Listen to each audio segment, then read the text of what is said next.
What are your salary expectations? It's a tricky question and one that catches a lot of people out. Here's how not to answer it. I think my experience brings me to around 40k.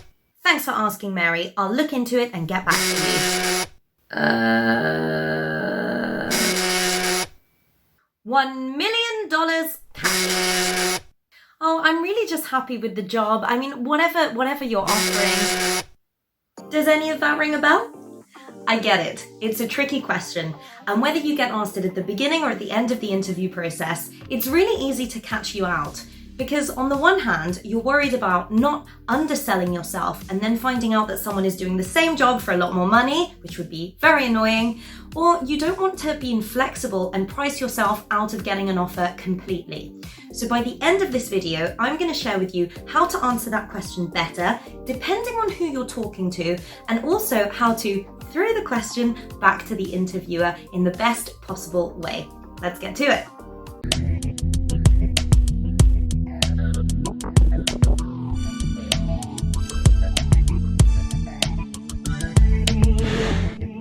And welcome back to my channel. My name's Eva and I'm a career coach and customer success director on a mission to help people build meaningful careers. And today's video is on the dreaded question, what are your salary expectations? Let me just start by saying, I hate that employers don't just put the salary on the job description. They force us to do this little dance of what are your salary expectations? And if they wanted a dance, they should have just waited for the 10-second dance break. That's coming up in a couple of minutes. But we do have to answer this question. At some point in the interview process, whether it's early or later on in the stage, you will have to answer it. So how do you answer it well? Do not make salary the first thing you talk about. It should not be the priority in your interview, especially if the company have not made you an offer yet and haven't decided that they want you. Have you got that? I will play the siren again. You have to make sure that you're not bringing salary into the conversation way too early, because that can come across as aggressive, and it's also not really helpful for the employer to figure out whether you're a good match. Once they want you for the role, you'll have a lot more leverage in that conversation. It's like if someone came up to you and said, oh, you can have this laptop in my backpack for £100. Okay, maybe £100 is a good deal, but you don't know what the laptop is. It might be broken. It might completely not do anything that you need it to do. So they'll want to find out, do your skills and experience match what they need for the role first? Salary comes later. So it's up to you to delay that conversation. You don't have to answer the question directly if you don't want to pigeonhole yourself into a box of a given salary range. And here's how you can do that alternatively if you get asked in an interview. I'm going to give you two options to push back and not answer the question of what your salary expectations are. The first is, I'm really looking for a job that's a good fit for my skills and my interests. I'm confident that you're offering a competitive salary in the current market. See what I did there? Just throw it back to them. I'm sure that obviously you're offering a good rate. That's your first option. Option number two, my salary expectations are in line with my qualifications and my experience. If this is the right job for me, I'm sure we can come to an agreement on the salary. I love this one. See what you did there? You're not desperate. You don't need this job. And in any negotiation, the strength of your alternative, which in the recruiter's eyes is what are the candidates they can find, and in your eyes is what are the jobs you can go after, is your most powerful playing card. So by showing that you're not desperate to just lock down that salary and lock down that job, you are actually increasing your value in their eyes. So just throw it back to them. Excellent, now we've got that down. Let's do the I'm not desperate dance.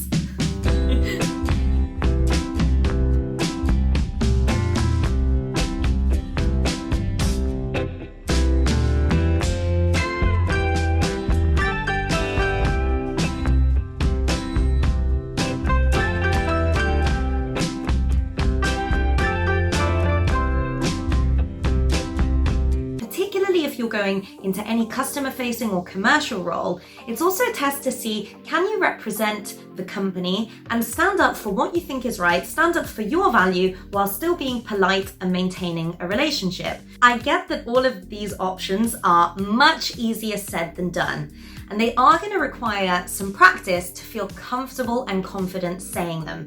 A lot of this test is just putting you on the spot and seeing how you respond to it. So you have to just be comfortable with the discomfort and the gray in that area. And the next thing I'm going to share with you is actually a tip from Chris Voss, who is a leading hostage negotiator for the FBI. So if anyone does negotiation, it's him. And he has a masterclass as well. Check it out. I'm not sponsoring it, but I found it great. And this is what he's suggesting, that exploring that space between a yes and a no. So I can guarantee that there are commercial people out there who will push and push you to give them a number. So here's how you get comfortable with that discomfort. You could say, it sounds like you have a specific salary in mind. And then just leave it there. Be silent, practice to then say it and shut up and say nothing else after that. And just leave that discomfort in the air and let them come to you with what they think the salary range should be. Again, even if you're pushed, you don't have to give a number. But if you're later on in the interview stages, you probably will want to give them a number for what's going to be reasonable to you. So here's how you do that well. You'll probably want to give them a range to work with, but also make sure that that range is reasonable according to what's out there in the market. So even if you're not expecting a salary conversation, make sure you know in the back of your mind what is the current running rate for this role in the industry. I'll give you 3 options to go with this salary range. The first is, based on my research and experience, my understanding is that between 30 to 40k is typical based on the role and requirements. Option 2, I'm looking for a salary between 30 to 35k. Based on my skills and experience, I believe this is a fair salary range. Option number 3, if you have the ability to be a little bit more flexible, is to say, well, I'm definitely flexible. I'm currently looking for roles that are around the 40k mark. Is that similar to what you're offering? And again, throw it back at them to get an understanding. Now, if you're talking with a recruiter who's recruiting for a number of different companies, it makes sense to just tell them what your salary expectations are, because they can then match you with relevant roles that could be a good fit. However, if you're talking to an internal recruiter or hiring manager, you'll want to delay that conversation until you have a little bit more leverage. Now, sometimes it can pay off to be really bold with what you're asking for. And I'll tell you a story about a friend who doubled their salary by doing exactly that. So once he had spoken to the company, he said that he was on 35k and wouldn't go anywhere for less than 40k. And the company came in and gave him a great offer at 44. And with that phone call, he doubled his salary. So confidence is key. However, I don't want you to use this example as something you should model, because it was lucky that it worked out in that situation, but it doesn't always work out that way. It's possible that that company would have had a budget, maybe 35, that they wouldn't have been able to move away from. So he may have priced himself out of an offer. Now, notice that I said he doubled his salary. If your mental maths is any faster than mine, you've probably worked out by now that 35 to 44k is not doubling your salary. So how does that work? Well, I know, it's terrible. The biggest secret, terrible thing. He lied about what his current salary was. And you might think, well, it's really not good to lie in a job interview. And I agree. Don't lie about your skills and experience, but the unfortunate truth that I've learned from experience in hiring and also going after jobs is that people will tend to pay you a little bit more than you used to receive in your previous job.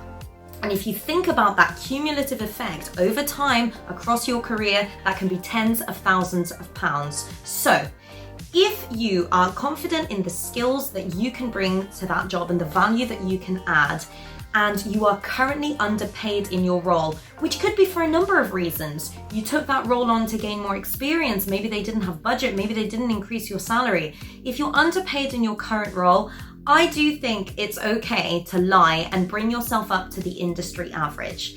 Now, don't be ridiculous with your estimate. Actually look at what are companies paying across the board for that role. And you have no excuse because we have Glassdoor these days. You can literally just look up what are people paid within that company, within companies in the same location of a similar size. So if you want to lie and bring your salary closer to what that industry average is to give yourself a better chance with your salary negotiation, then I would actually say do that, because if you tell people a lower salary, they will just start to wonder why you're not getting the market rate, which might not be reflective of what you can add. For all those people who cannot bring themselves to lie, there is an alternative if you get asked specifically in an interview what you're earning right now. You can say that this job that you're applying for isn't exactly the same as your job, so you'd love to discuss the roles and responsibilities within the current role and work together to determine what is a fair rate for that salary. So that's your alternative if you don't have to lie. Bear in mind, they might still push you for a number, so be prepared if that happens. Hopefully you feel much more equipped to answer that question in the earlier and later stages of an interview, but remember, salary is just one aspect. Yes, it's incredibly important, but think about where this job might be able to take you in a year's time and what experience and what exposure and what learning it can offer you as well, because they will be much more important for your career rather than just what's paying your bills right now. If you enjoyed this video, subscribe and hit the bell to make sure you get access to new career videos every Friday, and let me know in the comments, how have you responded to this question and how has that gone for you? This is just the starting point, and I will be making another video on how to negotiate salary once you've got the offer, so look out for that and best of luck.